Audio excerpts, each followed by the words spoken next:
Bien-aimé dans le Seigneur, écoutez, ce qui se passe est le suivant.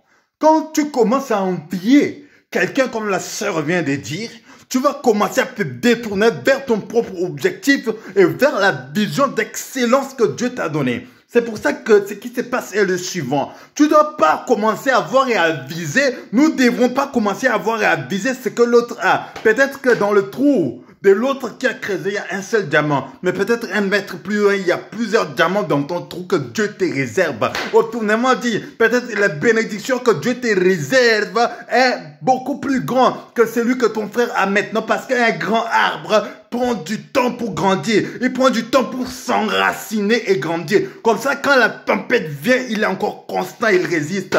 Toi et moi, nous sommes des grands arbres. Même si ça prend du temps, même si la promesse de Dieu prend du temps, attendons. Car la Bible déclare dans le livre d'Habakkuk qu'il s'accomplira certainement. Laisse-moi t'annoncer comme ceci. Ne te vocalise pas sur ce que ta sœur est. Ne te vocalise pas sur ce que ta sœur a, ton frère a, sur ce qu'eux ils sont. Parce que ce que tu es, ce que Dieu préserve pour toi, peut-être que c'est une autre dimension de gloire, une autre dimension d'élévation. Et cette dimension, tu ne dois pas te détourner de ça. En fait, de ne pas te détourner de la destinée, de la, comment dirais-je, du mission, de l'objectif de Dieu pour toi sur cette terre. N'oublions pas, nous vivons dans ce monde, nous ne venons pas de ce monde.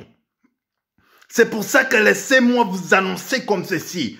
Bien-aimé dans le Seigneur, ne te vocalise plus sur ce que ton frère a obtenu. Ne te vocalise plus sur le niveau et la dimension de ce que ton frère est. Sinon, tu vas te détourner de ton objectif.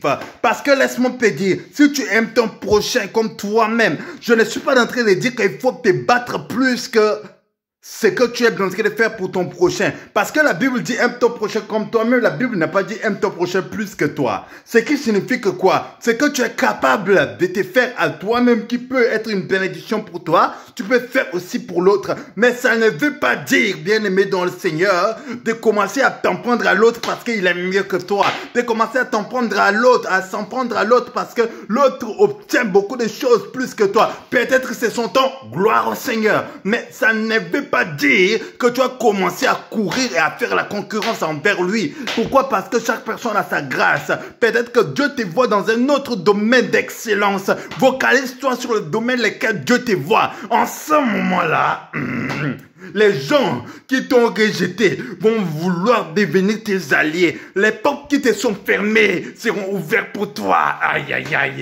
Là où je suis en train d'annoncer à une personne, laisse Dieu faire les choses qu'il a prévues pour toi, faire pour toi. Laisse la main de Dieu exceller dans ta vie, afin que tu embrasses la dimension de gloire que Dieu te voit, afin que tu embrasses la dimension de gloire que Dieu te réserve. En ce moment-là, tu verras que tu vas exceller. En ce moment-là, tu vas comprendre pourquoi la Bible dit, mon serviteur s'élèvera, il s'élèvera très haut. Laisse Dieu t'élever et tu verras que non, il n'est pas seulement qu'une histoire, mais il est ce qu'on appelle la réalité. Ne te vocalise pas sur l'autre, vocalise-toi sur toi et sur la vision que Dieu a pour toi et tu verras la grandeur de Dieu et que Dieu vous bénisse vraiment, sincèrement. Et jusqu'à là, n'oublions pas, le projet que Dieu forme pour nous, ce sont des projets de paix, de bonheur et non des malheurs. En ce moment-là, nous vivrons la gloire de Dieu tous les jours de notre vie et le bonheur nous accompagnera. Que Dieu vous bénisse.